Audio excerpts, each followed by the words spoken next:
అదే అధ్యక్ష ఇందిరమ్మ ఇండ్ల అధ్యక్ష మహిళల గురించే మేము ఈ యొక్క 6 పథకాల్లో ఎక్కువగా మేము మహిళల గురించే మేము పోరాటం చేసినాం అధ్యక్ష. మహిళల గురించే పథకాలు తయారు చేసినాం అధ్యక్ష. ఇందిరమ్మ ఇండ్లు గతంలో అధ్యక్ష 2 బెడ్రూమ్ల ఇండ్లు కడతామని చెప్పారు అధ్యక్ష. మా యొక్క పరిగి నియోజకవర్గాలు కానీ వికారాబాద్ జిల్లాలో కానీ ఎక్కడ కూడా అధ్యక్ష ఒక్క ఇల్లు కూడా గృహప్రవేశం జరిగేది అధ్యక్ష. నా నియోజకవర్గాల్లో కాంగ్రెస్ గవర్నమెంట్లో 42,000 ఇండ్లు నిర్మాణం చేసిన అధ్యక్ష.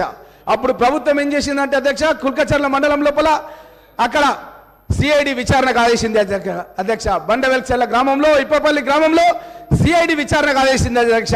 పేద ప్రజలకు మేము ఇల్లు కట్టిస్తే అది కూడా వాళ్ళు ఓర్వజలని తలం ఉండి ప్రభుత్వంలో వాళ్ళు 9.5 సంవత్సరాలు ఉండి ఒక్కటంటే ఒక్క ఇల్లు నా నియోజకవర్గం కానీ నా జిల్లా కానీ ఎక్కడ కూడా కట్టలేదు అధ్యక్ష.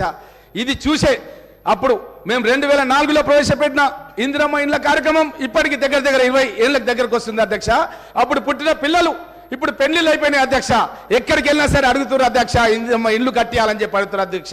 అందుగురించే మా ముఖ్యమంత్రి రేవంత్ రెడ్డి గారు 5 లక్షల రూపాయలు పెట్టి పేద ప్రజలకు ఎవరికైతే ఇండ్లు లేవో వాళ్ళందరికీ కూడా ఇండ్లు కట్టిస్తాం.